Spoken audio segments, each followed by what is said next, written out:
Time for a Necron troops choice comparison. Let's weigh up the Necron warriors versus the Immortals.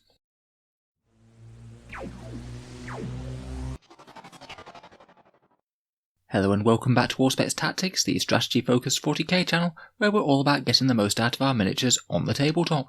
In today's video we're doing a bit of a math hammer comparison, looking at the numbers and the different utility of the Necron warrior squad and the Necron immortal squad.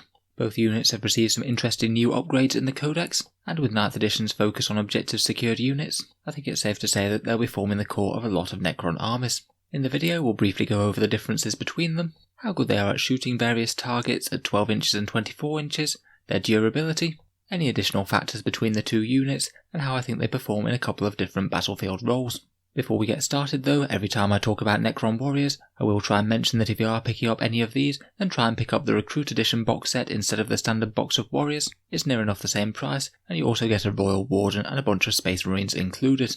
If you're interested in picking up any in a discount in the UK, I do have a link to Element Games down in the video description below, which you can check out if you want the models at a bit of a discount.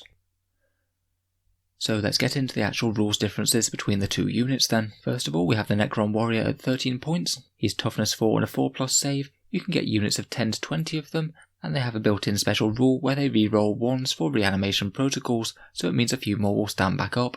They're equipped with the iconic Gauss Flare, a rapid-fire 1 24-inch range gun with strength 4 and AP -1, though it can be swapped out for the new Gauss Reaper, Assault 2, 12 inches, strength 5, AP -2. The Flare's only real advantage is the extra range. If you do get within 12 inches, then the Reaper is always better.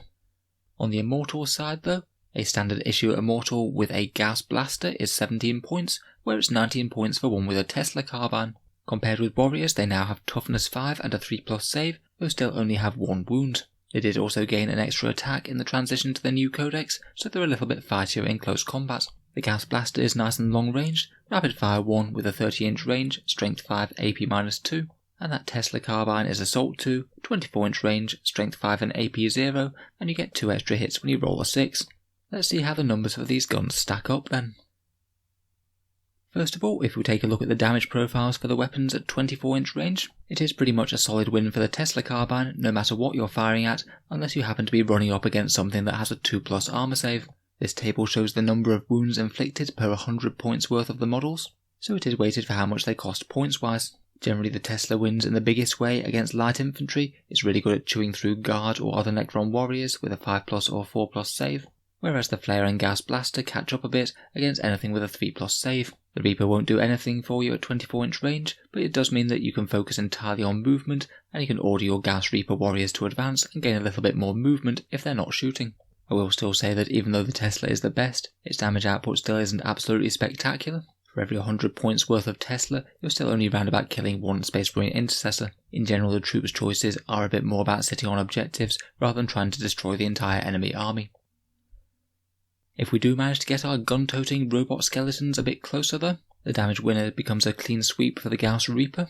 Not really too surprising here, you get a lot of shots as the models are quite cheap, and it's just as powerful as the Gauss Blaster. The Reaper wins against every single category, and compared with the Tesla Carbine, it packs far more of a punch against heavily armoured targets such as Space Marines. The Gauss Blaster Immortals aren't too far behind to be fair, and the Gauss Flares are still really quite efficient when you're firing at things like Guardsmen. Now let's take a look at durability, which as troops' choices holding objectives is often what you might be buying them for. This table shows how many hits of each weapon will be needed to bring down 100 points worth of each of the models, and I have tried to factor in reanimation protocols into this, which is a little bit tricky to do as it can be a bit swingy. Either everyone's going to get it if they don't manage to wipe the squad, or no one's going to get it if they do. I've arbitrarily just said that 3 out of every 4 models will get to roll reanimation protocols here, and it could potentially be higher or lower in a real game, but I wanted to account for the Necron warriors reroll 1s of reanimation protocols, which is actually quite a decent survivability buff. That roll is included in this table. In general, I found it to be surprisingly well balanced between the Immortals with Gauss Blasters and the Necron warriors. After accounting for those rerolls, they're pretty much equally durable in every single category, with the slight exception of strength 4 shooting, where the Immortals are ahead by a decent margin just due to that toughness 5. Besides that, in the majority of the other categories they're near enough equally tough, though of course the Tesla Immortals do trail just a little bit behind their Gauss brothers, as the Tesla Carbines cost a little bit more, but the unit is just the same durability. So in general, Necron warriors will deal better damage at close range with those Gauss Reapers, Immortals will do you better at longer range, and at least model per model, they're pretty much equally durable. In terms of other things to consider, one advantage to Necron warriors is that you can take them in a really big unit of up to 20, and that can be a really good place for stacking individual unit buffs and synergizing better with reanimation protocols. If you've got a really big unit, your opponent's less likely to wipe them out in any one round of shooting, so it's a bit likelier that more of your units will get to use reanimation protocols. A bigger unit also allows you to get more value out of things like My Will Be Done, the Chronometron to give them a 5+ invul save, which is a particularly nice buff on Necron warriors, seeing as they only have a 4+ regular save anyway. It means that you can move more points of unit around with the Veil of Darkness, and you'll get more value out of a Resurrection Orb if you only have, say, a couple of models left in the unit. I would bear in mind that a large squad does have its drawbacks. You'll be a bit more susceptible to blast weapons, so they don't have it absolutely all their own way. Another quite nice option that the warriors have are Ghost Arcs. They're pretty decent and hardy transport vehicles for getting warriors onto midfield objectives, provide a bit of shooting themselves, and can also repair some warriors as well. Finally, warriors also do pretty nicely out of Rites of Reanimation with the Technomancer. The rule specifically calls out Necron warriors to get D3 models back rather than just one. It means that on average, if you have a Technomancer about, you'll be setting up slightly more points of Necron warriors than you would be Immortals each turn. In terms of benefits on the Immortals side, while the Necrons get their big units, the Immortals get their small units. You can run them in units of just 5, which is pretty handy. If you wanted to fill out a cheap patrol and you just wanted a really small troops choice to do that, then Immortals are going to be the go-to. And sometimes small units are exactly what you want for objective camping in your own deployment zone. If you don't think your opponent's going to likely try and wipe the unit, then why invest 130 points in Necron warriors when you could invest 85 points in Immortals? We mentioned it before, and Immortals do have slightly better melee than the Necron warriors, though neither are particularly good at it, I'll admit. And in terms of stratagems, most options are usable by both units, but the Immortals can use the Malevolent Arcing stratagem for their Tesla weapons, which if the enemy army happens to be massively clustered up, then it could well be worth doing just to fire around a few mortal wounds. So bringing it all together then, which units are better for certain battlefield roles? For me, I would typically go with the Immortals for camping on objectives in friendly territory. You have the option of just taking them in units of 5, which allows you to invest more resources in the push forward. Their damage at longer range is a bit better per point, and that Gauss Blaster also has 30-inch range, which could be quite useful. And 3+ saves are a little bit better when they're loitering in light cover. Going down to a 2+ is even nicer than warriors going down to a 3+. In general, I would typically take Immortals for defending home field objectives. For a unit that you might want to deep strike and deal damage to the enemy with, I think that the warriors are the better option, particularly the Gauss Reaper warriors, as they just have the best close range damage output, and if you're investing in a delivery system, you may as well get the best bang for your buck. There's plenty of ways that they can get in range, either the Veil of Darkness, Strategic Reserve, the Nephrek Deep Strike, or maybe jumping out of a Night Scythe. Immortals aren't all that far behind, to be fair, but the Reapers just seem like the best pick to me.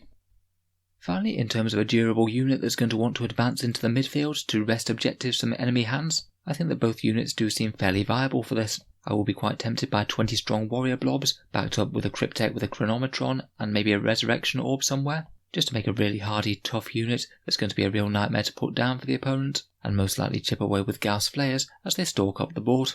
If you wanted to go more for damage dealing than durability though, then Tesla Immortals seem like a really good pick. They'll be able to have some consistent damage from early on in the game, and if you really want them to get where they need to be fast, they can always advance and still fire as well, which is pretty nice. Finally, for the same role, Gauss Reaper warriors in Ghost Arcs could be a decent option. They'll get there pretty fast, and can just deal some decent damage in turn 2. So overall, I do think that there are decent niches for both warriors and Immortals in the Necron army. I am going to guess that we're going to see warriors played just that little bit more, as I feel like other firepower units might get used for objective camping more than the Immortals. It'll be interesting to see what sort of Necron lists have success going forward. If you've got any insights on using these units, please let us know down in the comments below.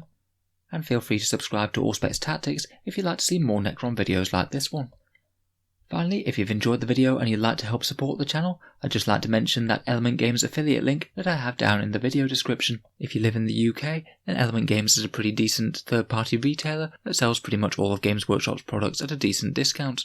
If you order anything after clicking the link in the video description, then a small amount goes to help support the channel without costing you any more whatsoever. It can just be a way to help out if you were thinking about picking up anything in the near future, whether it's Necron Warriors via the Recruit Edition box or something completely different.